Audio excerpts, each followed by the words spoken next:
pray. Sa susunod na linggo, sabihin nyo doon sa usher na maganda doon, gusto ko rin magpatotoo para maging hamon sa iba kung paano ko pinagpala ng Panginoon. Amen? Ito'y ilan lamang sa mga patotoo kung paano sila sumunod. Paano nila naranasan po ang mga pagpapalang ito? Bakit nararanasan nila ito sa kanilang mga buhay? Ang layo nila. In spite na napakalayo nila, lagi nilang ino-honor si Lord through their first fruits, through their tithes, and through their pledges. Amen? Marami ng paraan para po ibigay ang marapat sa Panginoon. At ginagawa po talaga yan ng ating mga kapwa mananampalataya, ng ating pong mga anak sa pananampalataya, ang ating pong mga OFWs. At alam ko po yung mga nandito nakaka-experience na rin na mga breakthrough sa inyong buhay. Huwag niyo po yung itago. Inyo pong isalaysay. Amen? Yung patotoo na, yung word na come, taste and see that the Lord is good. Matapos niyong malasahan, kailangan niyo naman ipagsabi. Amen? Para gustuhin din nilang malasahan, maranasan ang kabutihan ng ating Panginoon. Ay, wala akong ganun. Ay, nasa preaching na po ako, hindi po ako tithes and offering. Amen. Praise the Lord. O, naguluhan din sila. Hallelujah. So, open your Bible on Proverbs 3, 9 and 10. Ginagamit natin po ito. So, ang topic ko po as from promise to provision. Amen? Mula sa pangako, natutupad o magbubuhos ng kanyang provision sa inyong mga pangailangan. Gusto ko sana yung word na, ay, dito pala yun. Lumalabas ba dyan? Oh, nawawala daw yan. Living in God's economy of overflow. Again, ano yung title? From promise, mula sa pangako ng Diyos, na maging makatotohanan na provide ang iyong pangailangan. Gusto ko sana dapat ilagay dyan yung entering in God's economy. Pero pinalitan niya ni Lord, no, you're not entering. Nakapasok na kayo. CSF family, nakapasok na tayo sa God's economy. Amen? You have to live on it. Kailangan mo nang ipamuhay. Living in God's economy of overflow. Kapag tumingin ka sa panahon ngayon sa mga balita at diniklara ng iyong bibig, wala ka sa ekonomiya ng Diyos. Nasa ekonomiya ka ng mundo. Ang mahal ng bigas, hindi ko mabili. Right? Ang hirap ng buhay. Yan ang ekonomiya ng mundo. Huwag mong hayaang lumabas sa iyong bibig. Amen? Because we're living in the economy of the Lord, sa ekonomiya ng Diyos, may pag-uumapaw. At kasama ka doon, kasi nakapasok ka na sa ekonomiya ng Diyos, right? Am I hearing right? Do you hear it right? Nakapasok na tayo sa ekonomiya ng Diyos. At sa ekonomiya ng Diyos, walang kasalatan. Walang kahirapan. Therefore, kahit anong mahal niyan, mabibili mo yan kasi may pambili ka. Kasi may provision si Lord. Hindi ka niya hayaang magutom. Oh, sino sa inyong hindi nakakadalawang cup pa ng kanin sa araw-araw? Nagtitipid ba sa kanin? Hindi pa rin. Ang mga nasa ekonomiya ng Diyos, tingnan niyo ang katawan. Naka-unli pa yata ang rice sa bahay. Amen? So from promise to provision, living in God's economy of overflow, Proverbs 3, 9 to 10. Bukas na po ba? Sabi dyan, parangalan mo si Yahweh sa pamamagitan ng iyong mga kayamanan. At mula sa iyong mga pinakamainam na ani, siya ay iyuring handugan.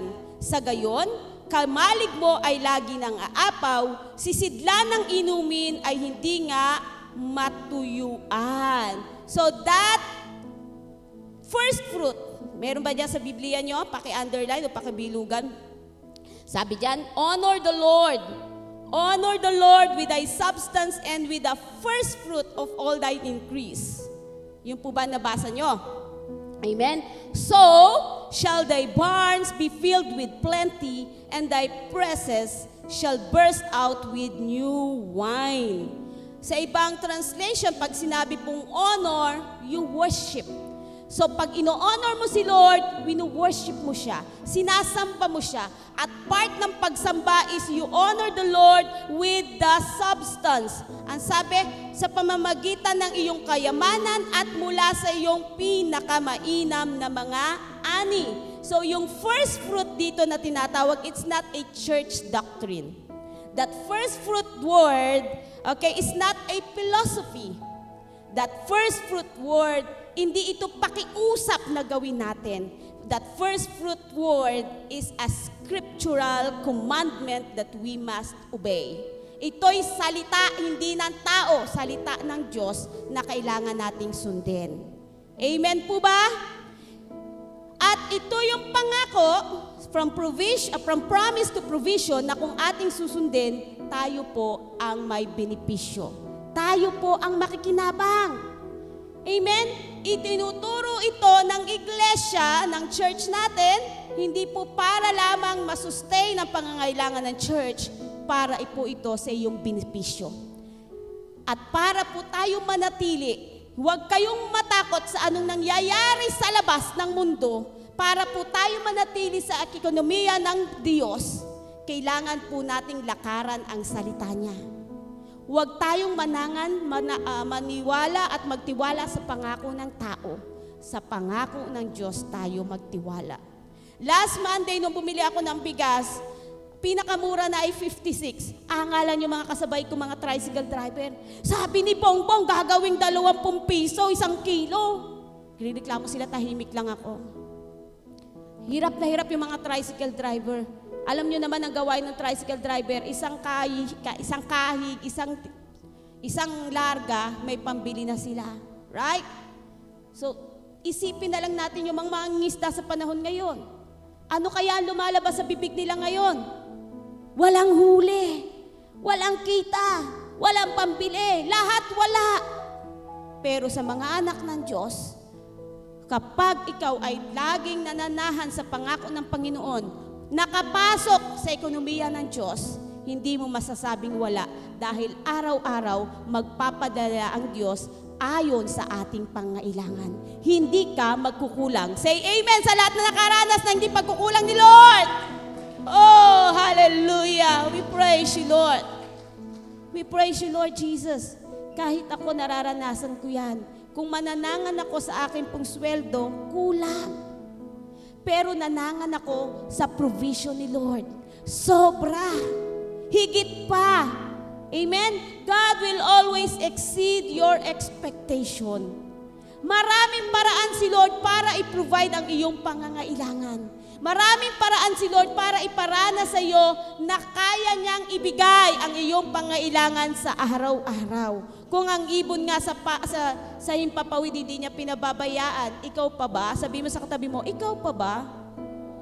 Yang itsura mong yan, pababayaan kaya ni Lord? Hindi, di ba? Ikaw pa kaya ang pagkukulangin ng ating Panginoon?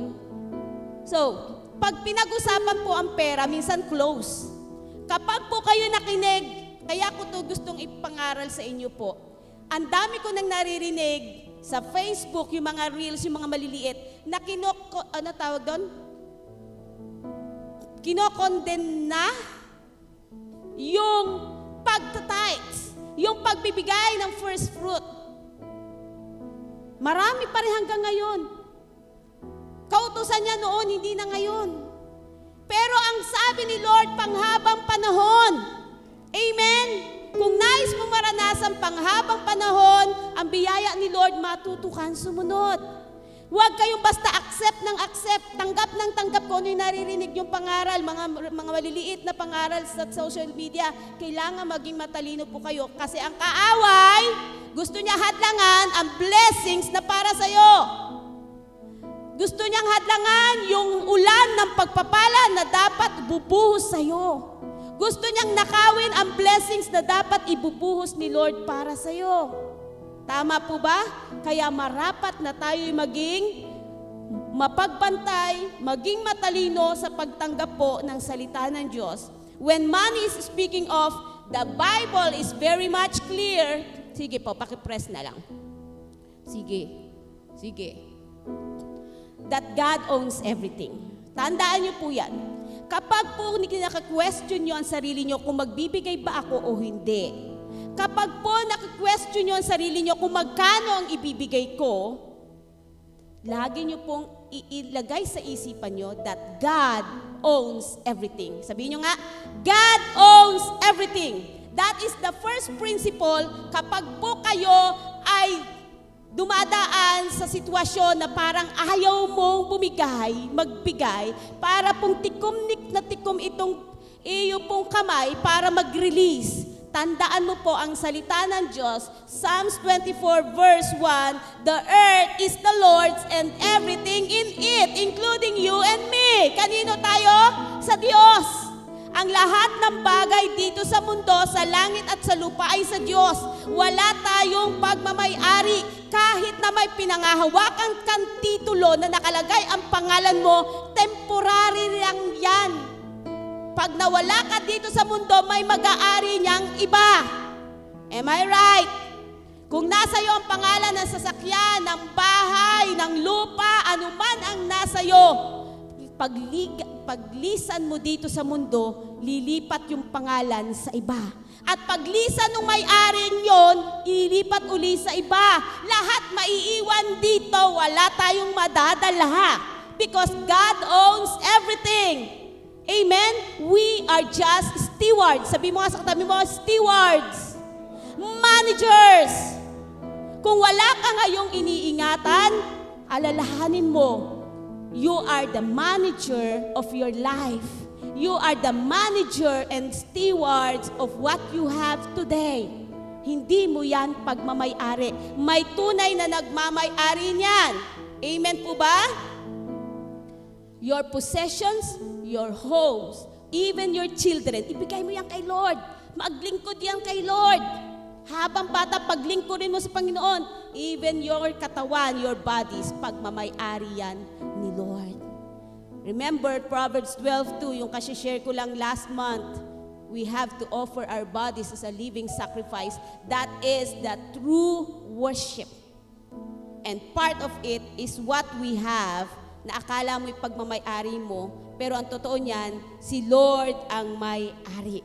So kapag ka ikaw po ay nagugulumihanan, paano magbigay, magkano ang ibibigay, ano ang ibibigay, tandaan mo, hindi ka nagbibigay.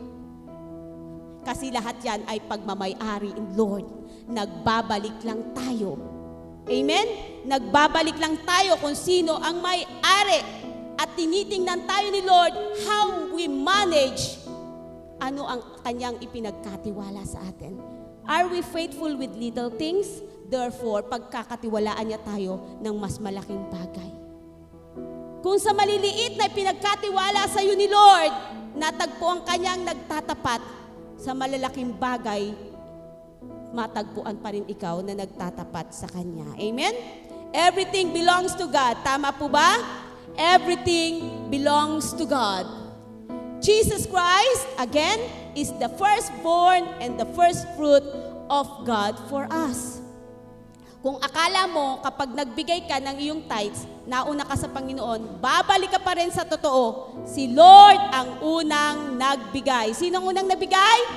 Si Lord, ang ating Diyos Ama. And Jesus Christ is the firstborn and the first fruit of God for us. Romans 8:29 ang sabi dyan, for those God foreknew, He also predestined to be transformed to the image of His Son, that He might be the, what?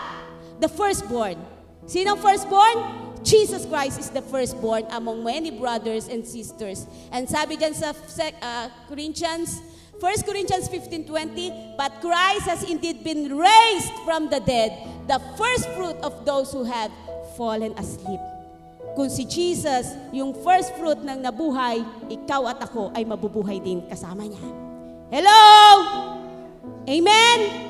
So Jesus is the first fruit and the firstborn of our Father in heaven. John 3:16 will always remind us that God does not ask us to do something na hindi niya unang ginawa. Our God, our Father in heaven, is our role model. Hindi siya nag-i-insist, hindi siya nagkukumand sa isang bagay na hindi niya ginawa. Amen? For God so loved the world that He gave. Ang patunay ng pagmamahal niya ay ang pagbibigay. Amen? Ano yung binigay niya? His first, His begotten, His one and only Son. Una, Jesus Christ is God's tithe for us. For all of us to be saved, si Jesus Christ ang ibinigay ni Lord ng ating amang nasa langit para sa ating kaligtasan. Amen? May question pa ba pagdating dito? Next one. God is the first generous giver. Minsan may mga tao tayong sinasabi, di ba? They are very generous. They are the philanthropists. Ano yung philanthropists? Yung mga bilyonaryo, mahilig magbigay sa mga foundation. But the first generous giver is our Father in heaven. And He is, hindi ko sinabing He was, kasi nagpapatuloy, He is and still displaying the highest model of generosity for us to follow. Never si Lord mong mahihigitan. Hello? Never, never, never mong mahihigitan si Lord sa pagbibigay. Kahit ganong ibigay mo, pansinin mo, magbigay ka ng 20,000, ibabalik sa iyo ni Lord higit pa sa 20,000. Hindi talaga eh.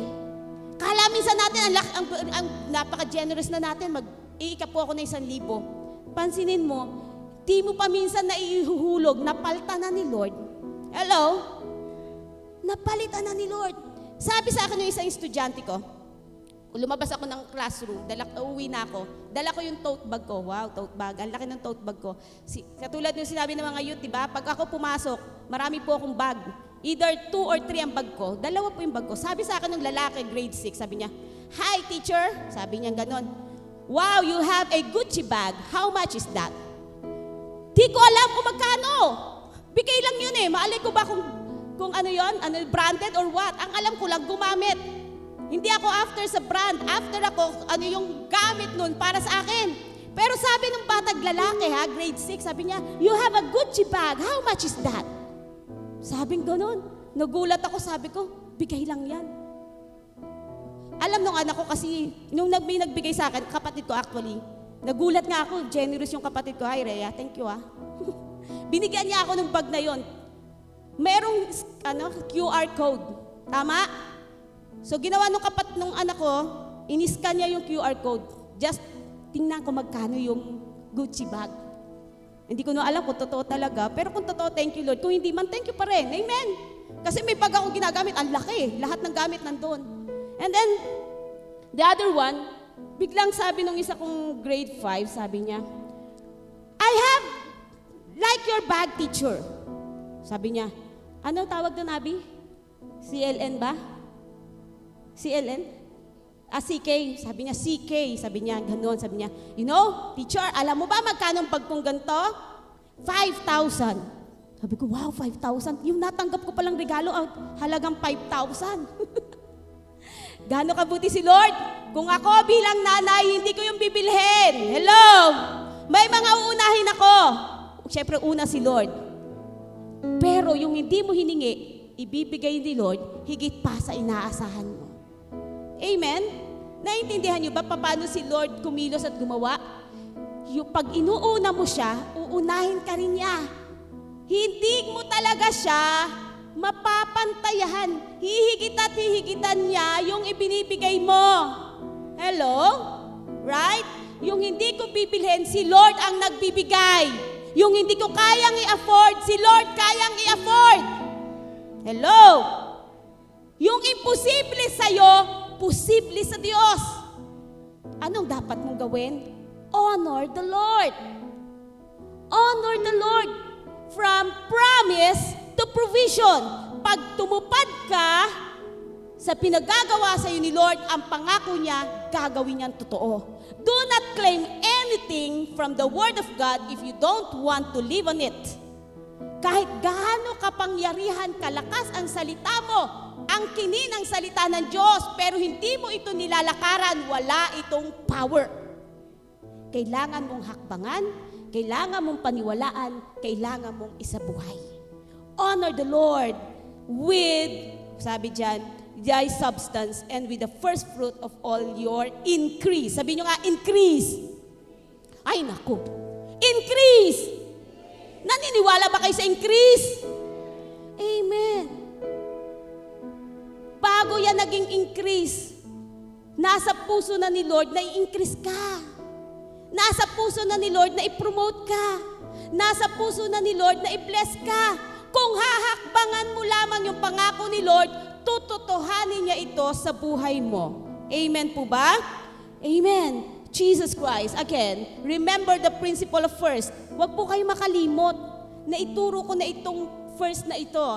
That principle of first. Number 1, that firstborn must be sacrificed. Ang unang anak, di ba? Yung mga anak na hayop, it must be sacrificed according sa Exodus 13:1 and 2. And Jesus is the firstborn. Kaya siya ay sinacrifice for us all to be saved. Amen? The firstborn must be sacrificed. The first fruit must be offered. Number 2, that first fruit must be offered. According sa Exodus 23 verse 19, lahat ng unang bunga ng iyong inani, i-offer mo kay Lord. And number 3, that tithe must be first. According sa Leviticus 27 verse 30, ang Diyos ang unahin mo sa iyong mga ikapu. Hello? Kailangan natin maintindihan yung word na ito. The word first fruit from Hebrew word, ang ibig sabihin niyan ay bikurim. Sabihin nyo nga, bikurim. Ay, bikurim. Na ang ibig sabihin niyan, promise to come. Wow! Kaya yung word dito na, honor the Lord with your substance and with the first fruit of all your increase. That first fruit is bikurim na nangangahulugan yung promise na tutuparin sa'yo ng Diyos. Kaya sa Israel, yung utos na ito, yung commandment na first fruit na ito, it is their investment. Sabihin nyo nga, investment into your future. Sinong gusto magkaroon ng investment? At sino yung gusto tinitingnan mabuti kung ano nangyayari sa kanyang investment? Kung yung stock market ay tumataas, sinong gusto nun? Right? Gusto natin yung investment natin, tumataas yung halaga, right? Yung first fruit sa Israel, ito yung kanilang investment for their future. Kaya nila sinusunod ang salita ng Diyos.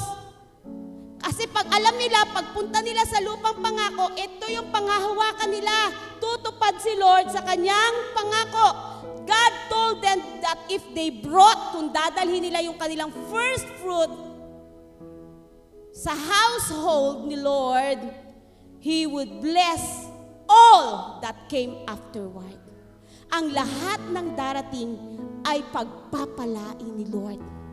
Ang lahat ng susunod, dahil ibinigay mo ang una, ang lahat ng yon ay pinagpala na ni Lord for us to enjoy.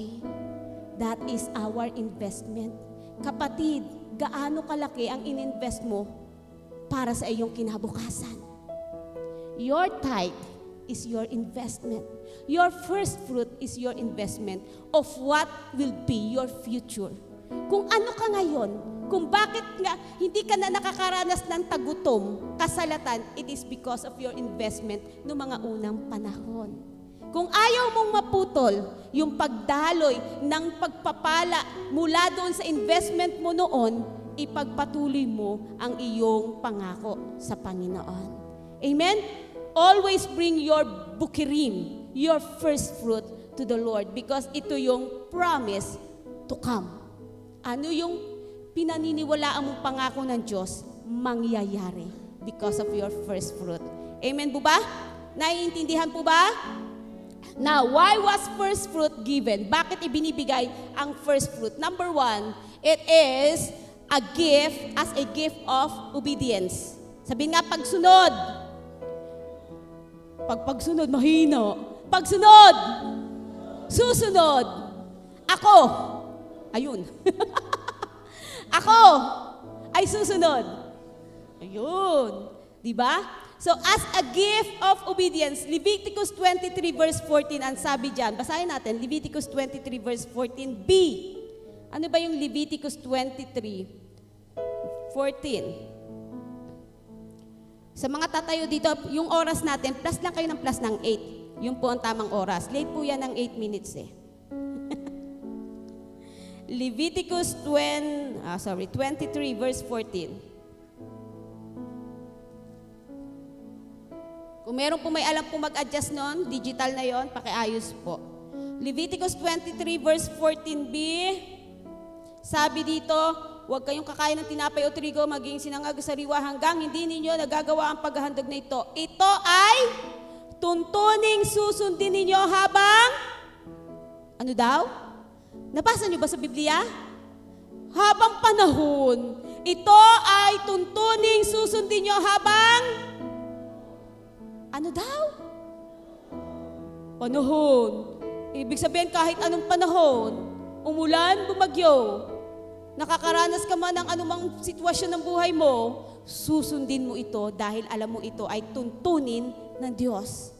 It is a gift as a gift of obedience to the Lord. This is to be a lasting ordinance for the generations to come wherever you live. Kung ako ay wala na dito, susundin ito ng aking mga anak. Susundin ito ng aking mga apo at mga inapo upang maranasan nila ang patuloy na biyaya at pagpapala ng ating Panginoon. That's why we have to give our first fruit.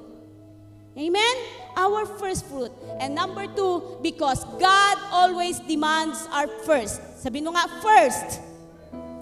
God demands our first. Matthew 6:33, according sa New Testament, but seek ye first, ang alin? Seek ye first the money? Seek ye first the good job? Seek ye first what? Seek ye first the kingdom of God and His righteousness, and all yung hinahanap mo, yung pinupursu mo, yung nais mo, yung pangarap mo, kasama yun dun sa all. These things shall be added unto you. Idadagdag sa'yo kapag inuna mo siya. Sa first fruit, because God demands, He is the first. Siya ang una. Sabihin nyo nga, una. Pag may una, merong pangalawa, may pangatlo, may pang-apat. Huwag mong ilagay si Lord sa second. God will always the first in our lives. You know, Genesis 4 verse 3 to 5, why did God honor Abel's offering and Cain's offering is not? Alam niyo kung bakit? Sabi diyan, and in the process of time, dumating ang mahabang panahon. It came to pass that Cain brought an offering of the fruit of the ground to the Lord. Abel also brought of the firstborn of his flock and of their fat. And the Lord respected. Sabi nyo nga, respected. Another term for respected is honored, blessed, pleased. Na-pleased, nalugod si Lord sa offering ni Abel, sabi dyan. But he did not respect Cain's and his offerings. Nawala. Bakit? Bakit hindi in-honor? Kasi hindi first. Because God demands to be first. Again, sabi nyo nga, demand. Ang meron lang karapatang mag-demand, yung may-ari ng lahat ng bagay.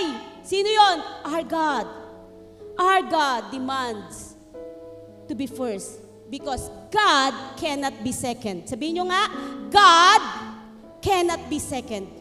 Hindi pa pwede ang Diyos maging pangalawa lamang sa ating buhay. That's why the first commandment is to love the Lord your God with all your heart, soul, mind, and strength. That is the first and greatest commandment. First, hear ye CSF family, to love the Lord, the God of Israel, the God of Abraham, Isaac, and Jacob, the God of our family. He is one God. Love Him with all your heart. First, una, hindi pa pwedeng magkaroon hindi pa pwedeng maging pangalawa ang ating Diyos. There are some things that God cannot do. Right? Number one, God cannot lie. Hindi makapagsisinungaling ang Diyos. Ang Diyos tapat sa kanyang pangako. God cannot lie. Hindi lang siya nagsasabi ng totoo kasi siya mismo ang katotohanan. God is the truth. There's kahit katiting na kasinungalingan sa Diyos, hindi kaya ni Lord magsinungaling sa iyo. Sabihin mo sa katabi mo, hindi kaya ni Lord magsinungaling sa iyo. Nagsinungaling man ang ibang tao sa iyo, nangako man ang ibang tao sa iyo, hindi niya tinupad, nagsinungaling siya sa iyo, right? Na-disappoint ka. But God will never lie. Number two, God cannot be changed. Ang Diyos ay hindi magbabago. Hindi nagbabago ang Diyos. Amen? Malakay 3 verse 6. God does not change. He cannot change because He is perfect. Tama po ba? God cannot be changed and will not change because He is perfect. Kung nagbabago ang Diyos, maaari ngayon good siya sa'yo dahil good ka. Bukas hindi na ba siya good kasi masama ka? No! God cannot change. Hindi magbabago ang Diyos sa'yo because siya ay perfect. He is best. Hindi ngayon good siya, bukas better. The other day siya ay best. Si Lord, ang character niya, ang attributes niya, God is perfect, God is best. He will not change and He does not change. And God cannot be second sa ating buhay. Okay? God never wanted to accept leftovers. Hello? Hindi tatanggapin ni Lord, sad to say po, kung gusto po nating maging makabuluhan ang ating pagkakaloob kay Lord, gawin natin yung best offering. Nagalit si Cain kasi hindi inaccept yung kanyang offering. Siguro ang dami niya namang dala, prutas, ani. Pero nakita ni Lord hindi yung best. Hindi siya first fruit. Si Abel, firstborn ang pinatay at pinakamainam ang ibinigay sa Diyos. Hindi si Lord pang tira-tira. Hindi si Lord pang mumu ng inyo pong mga kinita. Dapat lagi siyang una sa lahat ng ating ginagawa. If you want that promise to come, to be a provision para sa iyo, ibigay mo ang mainam. Pinakamainam na ani mo sa Kanya ay ating ibigay. Right? Hindi po tira-tira ang para sa Panginoon. And what are the benefits kapag po sinunod natin? What are the benefits? Ang first fruit ay itinuturo sa church na ito, hindi po para i-provide ang pangailangan ng church na to. Kung hindi ikaw ang gamitin ni Lord, may ibang gagamitin si Lord.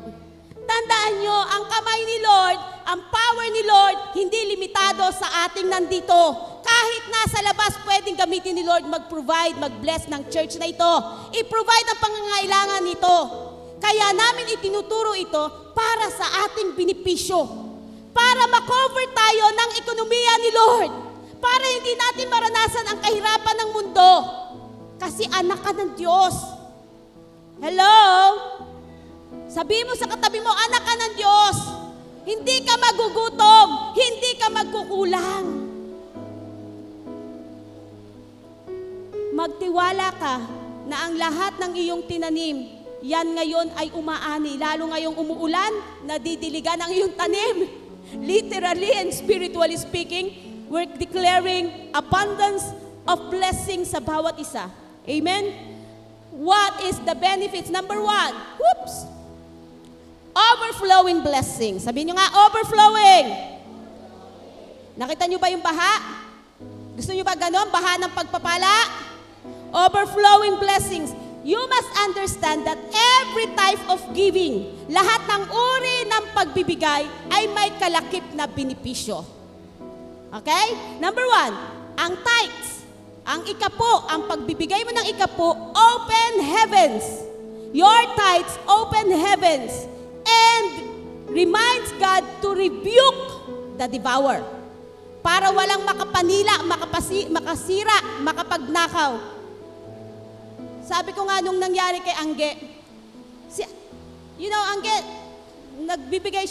binibigay niya yung kanyang tithes and even give the pledges sa ating po mga pinapagawa, nagbibigay sila ng pledge.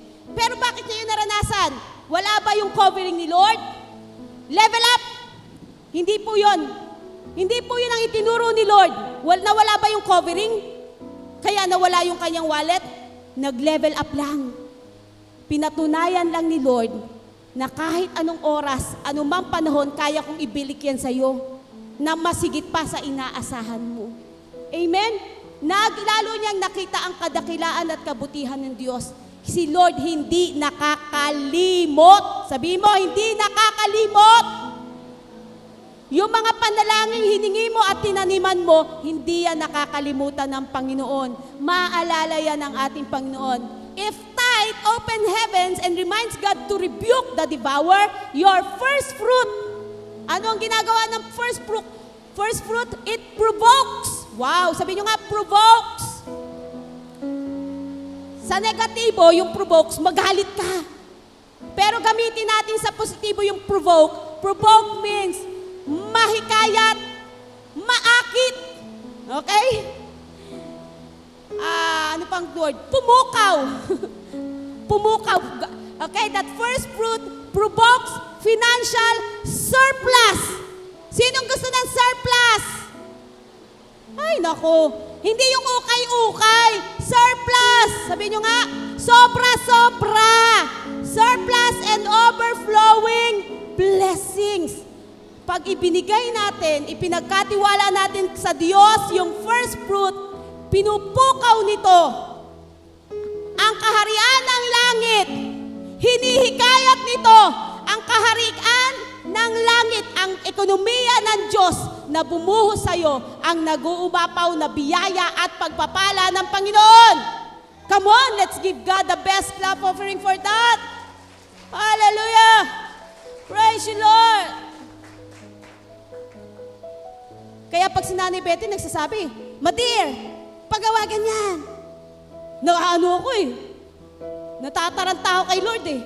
Tatakbo ka lang kanino? Kay Lord. Kanya to eh. Kanino ka tatakbo? Sinong kakatukin mo? Yung may-ari nitong simbahang ito, hindi kami. Si Lord. Amen? Katiwala lang tayo.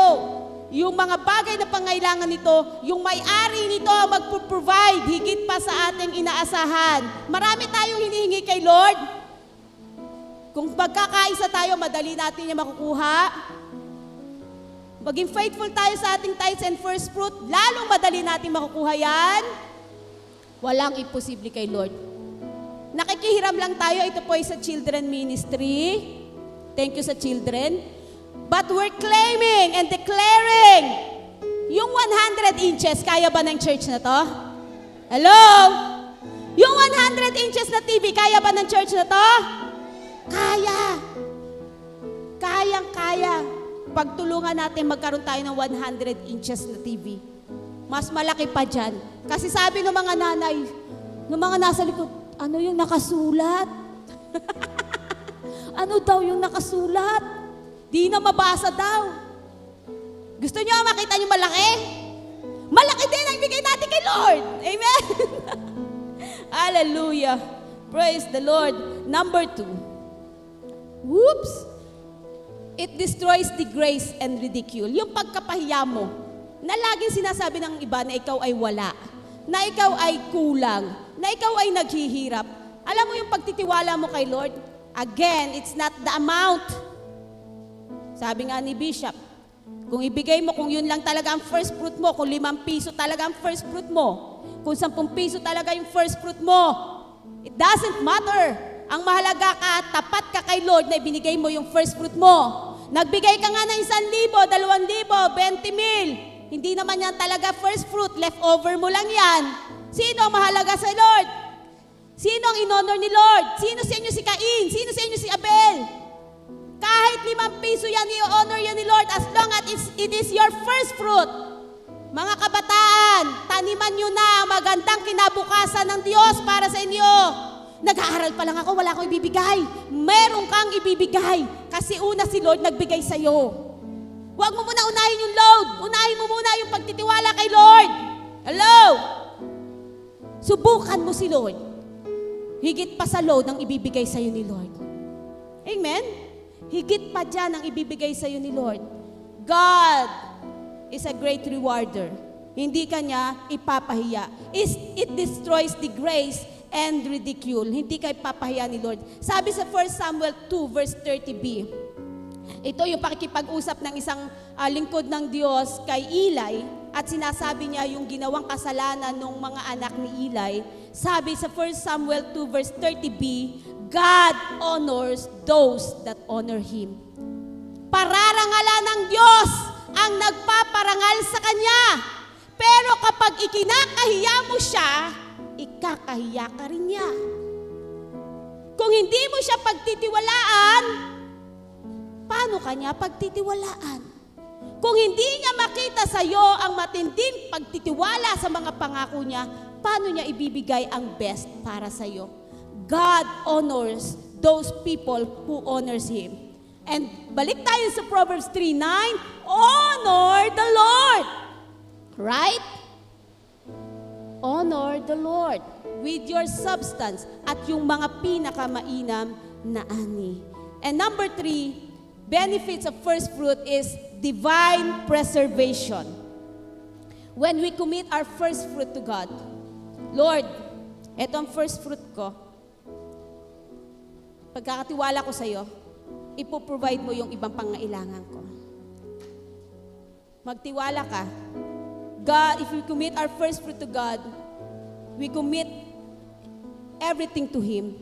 The remaining blessings and favor, iingatan ni Lord na hindi mawala sa iyo. Amen? Hindi manakaw ng kaaway sa iyo. Romans 11 verse 16, ang sabi ng Romans 11 verse 16, for if the first fruit be holy, the lamb is also holy. Kung yung unang bigay mo, unang prutas, unang bunga, unang ani ay ibinigay mo sa Diyos, yun ay naging banal, sagrado sa Lord. Yung sunod na bahagi, the 90% is also holy unto the Lord. Kung yung ugat na pinagsisimulan ng biyaya at pagpapala ay holy, the rest hanggang sa bunga, hanggang sa sanga ay magiging holy kay Lord. Amen po ba? If you set apart what is holy to the Lord, God ensures that everything, your earnings, your blessings, wala yang matatapon. Amen po ba? Walang pupunta dyan sa ospital para doon ka gumastos. Kasi pinireserve ni Lord ang iyong first fruit. Amen po? Naunawaan? Nakikita niyo pa paano magpala si Lord? You know, Sunday is your first fruit. First day for 1 week. Hello? If you give unto the Lord your first day, your 6 days, and your Sundays, lahat yan fully blessed na ni Lord. Bakit yung nararamdaman na parang ang saya-saya mo, ang sigla-sigla mo, ang lakas-lakas mo? Kasi inuna mo si Lord. The first day is your first fruit. Amen? Online man yan, on-site yan, as long as seryoso ka sa presensya ni Lord, i-meet mo si Lord. Mamaya, nasa online ka nga, kung ano naman ginagawa mo. Naagaw naman ng attention mo. Sad to say po, gusto ko rin lang pong i-correct yung mga nasa online. Ang online gagamitin kung malayo ka talaga. Pero if you are nandito lang sa paligid, come, let's worship the Lord sama-sama sa loob ng iglesia. Your Sunday is your first day, first fruit for the Lord. Amen? Kaya malakas ka pag Monday. Minsan may iba, may Monday fever eh. May Monday sickness. Sisirain niya ni Lord. Wawasakin niya ng pangako ni Lord. Malakas ka, malusog ka, masigasig ka sa araw ng Lunes hanggang matapos mo ang araw ng Sabado at babalik ka uli ng Linggo kasi alam mo, nire-recharge ka ng first fruit mo sa araw na ito. Amen po ba? Amen? Palakpakan nga natin si Lord kung naiintindihan ang salita ni Lord. Hallelujah! And to sum up, where to bring our first fruit? Saan po ba kailangan ibigay ang first fruit? Kasi may narinig ako, hinahati-hati niya ang first fruit. Bagamat, if you want to make hati-hati, you just offer something, but not the first fruit. First fruit and tithes, we have to return it to the Lord. Kay Lord yan, hindi sa atin. Hindi sa ating pong organisasyon. Hindi po sa ating foundation. Hindi po sa mga namamalimos doon natin ibibigay. Ang first fruit, kung gusto niyo pong tama po yung inyong ginagawa, tama po ang inyong pagkakaloob, that first fruit, kung gusto niyo pagpalain, should be Nehemiah. Sabi ng Nehemiah 10:35-36, take your first fruit to God's house. Saan po dadalhin? Sa templo ng Diyos. Sa tahanan ng Diyos. Pwede ka mag-pledge, magbigay sa ibang mga organisasyon. Pwede ka mag-donate. But the first fruit, hindi yan para kung saan lang. Honor the Lord with your substance. Na pinakamainam na ani ay dalhin mo sa kanyang templo, sa kanyang tahanan. At ang pangako niya, ang iyong banga, ang iyong tapayan, ang iyong planggana, ang iyong ipunan ay hindi matutuyuan. Sabi mo nga, hindi matutuyuan. Tingnan mo katabi mo kung tuyot na yan. Fresh ba? Fresh? Kung fresh yan, ibig sabihin dumadalo yung blessings ni Lord dyan. Hindi daw matutuyuan, bagkos lalo yang nag-uumapaw. Ang sabi sa Malakay 3 verse 10, ang sabi doon, to the storehouse. Sa storehouse ni Lord. When we take our first fruit to the Lord and give it to His servants, we obey God. Amen?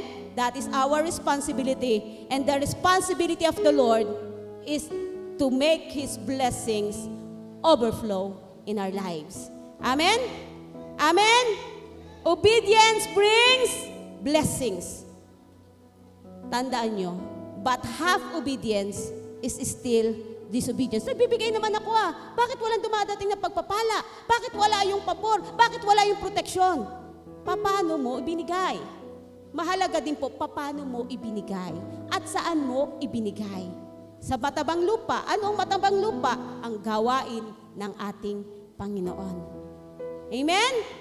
Half obedience is disobedience. Your tithes and first fruit is for the Lord. Para yan sa Panginoon. And if God comes first in our lives, everything is in order. Tama po ba?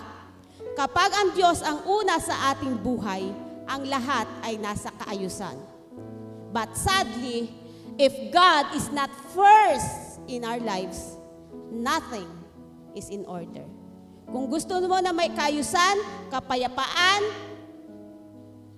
kasaganaan, unahin mo ang Diyos.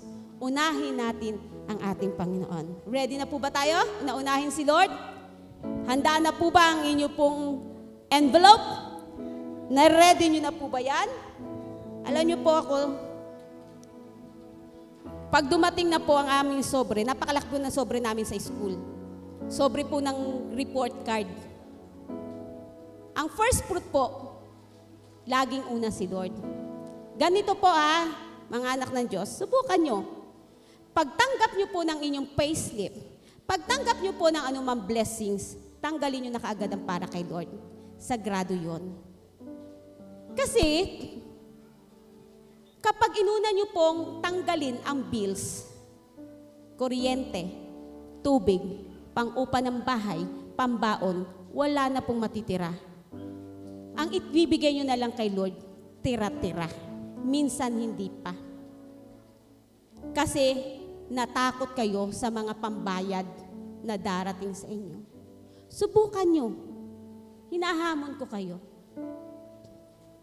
Subukan niyong unahin si Lord. Pagdating ng mga blessings, unahin niyo ang first fruit kay Lord magkaroon kayo ng envelope sa bahay.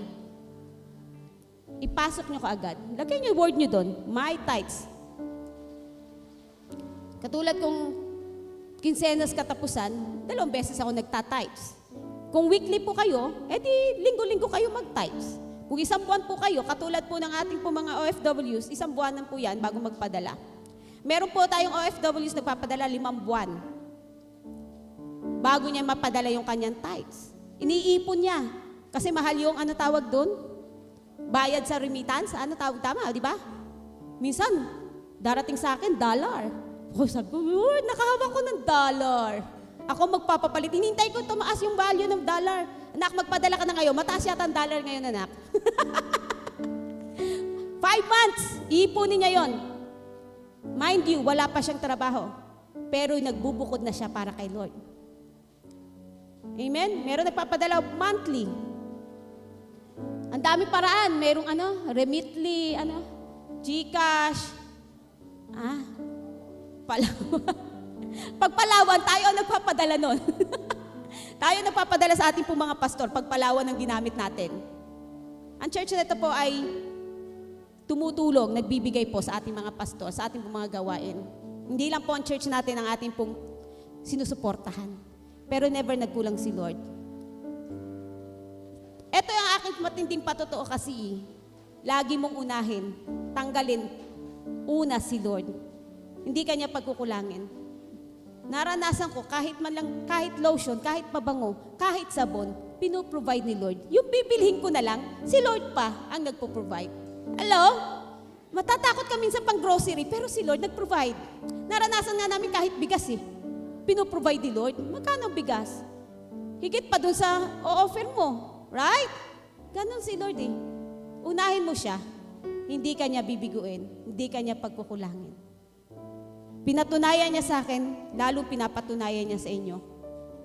Matutuwa ka, ma-amaze ka, paano bumuhos ng pagpapala sa Lord. Gusto ko maraming nagpapatuto. Next week dalawa-dalawa lang muna. Baka humaba kayo Dalawa-dalawang papatuto kung paano nagkaroon ng breakthrough sa buhay niya dahil nagtiwala siya, nagtapat siya sa kanyang first fruit and tithes. Kaya ba yon? O pumila na kayo doon sa Asia, sabi niyo, ako sa linggo O yung mga magsasabi may tiwala. meron tiwala sa Diyos na may gagawin si Lord ngayong 1 linggo.